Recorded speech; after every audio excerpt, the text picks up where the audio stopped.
talked about? Well, we see that as a real disruptor technology that we included in our high demand forecasts here.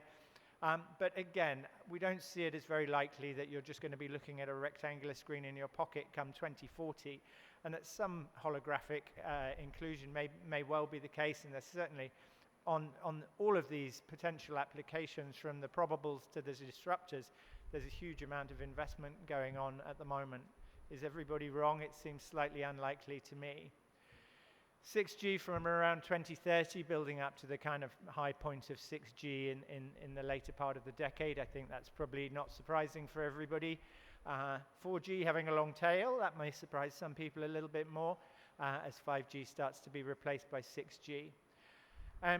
I think we know that, again, that there's some things in terms of capacity that 6G is going to give and some that it's going to take. And we're going to see demand increase as we offer new applications and new services. At the same time, we have a small spectral efficiency gain inherent in the technology, and some AI gains in terms of AI RAN as well. So we've balanced that off in our study as well. And I'll just go quickly through a couple of other things that we've looked at. The long version of this presentation is like an hour and 45 minutes if you get our analysts to do it. So I've got like 5 minutes left to do this today.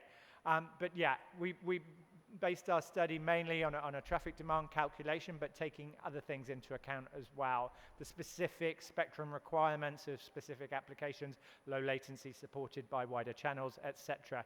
And looking at the density of extremely megabyte heavy uses in some locations as well. So it's a traffic demand model, but it incorporates other things as well. And network assumptions, well, we'll go into the detail on these when we release, but suffice to say, there's obviously a lot of parameters that you can move around in your model. Network density is a big idea, and we have to fit this to the purpose as well. We're not saying that there's going to be a base station on every lamppost in sub-Saharan Africa, and we're not saying that there's 2 base stations covering Manhattan. We have to make calls on that. 1,000 to 3,000 people per cell site probably implies about 200 to 800 meters in general terms. This will all be in the annex of our modeling as well. 10 to 20% growth, that may be surprising for some people, and why have we looked at that? We've looked at that largely because there's not a lot of 5G around in the world in many ways. Certainly not a lot of standalone. If you look at my own country in London, there's a supply issue which restricts demand hugely. I catch my train home from the station in central town every day. I'd love to download something to watch it, but I can barely get text from a website. As we improve our networks and as we make sure that the capacity is there, we'll see that supply increase as well. And again, the habits of younger generations, the power users moving up, what we call the power user boom. Kids getting used to who are already using their phones for gaming and for video in a much heavier way than us old people use will be growing up as well. So a few important things to remember as we talk about this. We expect growth. We expect significant growth, and we expect the quality of networks improvement to deliver better supply to cater for the demand, and that will increase the GB per month usage. We need to think about the densest areas, obviously, and make sure that we cater for them. And that can be very small geographic locations, in fact. And before you say, what about millimeter wave? We have taken millimeter wave into account in this. Not lots of millimeter wave. I think that would be a bit fake, but we've taken millimeter wave into account, of course. And thirdly, to think about the specific application needs. AI is going to need more uplink. We have latency requirements that may need different things as well. So that brings us to that 2 to 3 gigahertz globally range in around the period 2035 to 2040, with some high-hitting countries needing more than that, up to about 4 gigahertz. These the chairs are hiding the description in the bottom of the screen, in fact. This is 25th percentile to 75th percentile. If we include the top 25%, it gets a bit crazy. So I've not taken those, but those will be visible when you look at the report.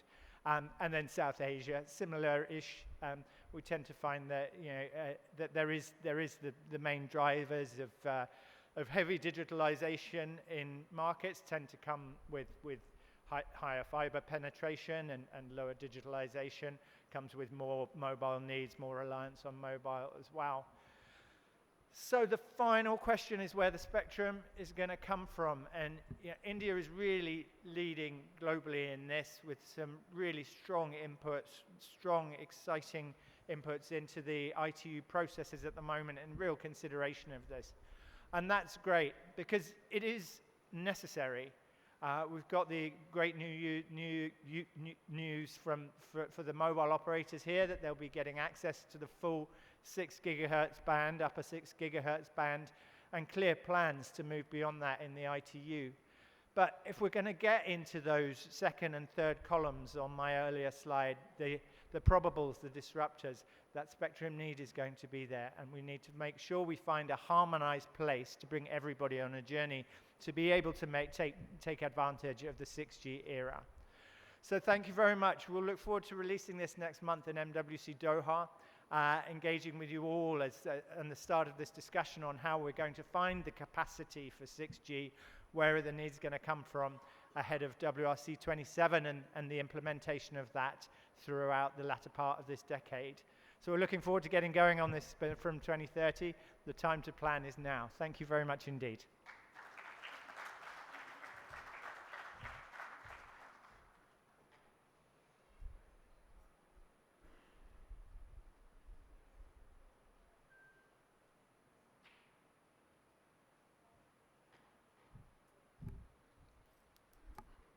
I request Professor David to please present a memento as a token of appreciation to our guest, Mr. Ross Bateson.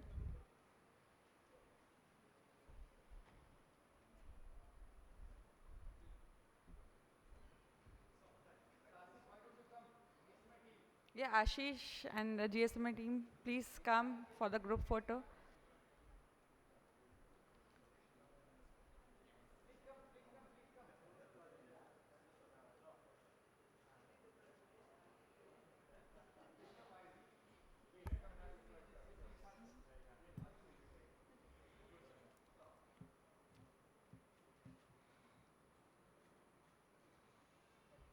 Thank you. I think we have can you just make call? Bana dijiye, lagaiye. Let me invite all. So since we are running time, so I'm starting the next session. So we have, I think, a very exciting panel, and that's related to the transition towards AI native 6G networks, industry and academic leaders. Objective is to transition towards autonomous 6G networks. For this session, we have the moderator, our chairman, Sri Ashok Kumar, Bharat6G Mission Head and DDG Standard Research Innovation. So we will file all in one.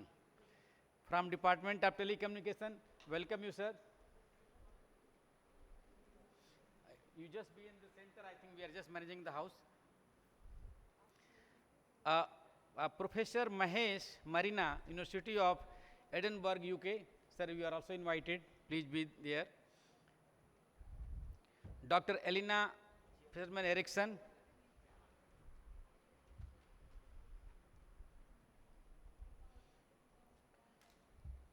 Mr. Soman Redana, Nokia. Mr. Sandeep Sharma, Tech Mahindra. अरे वो कोई change तो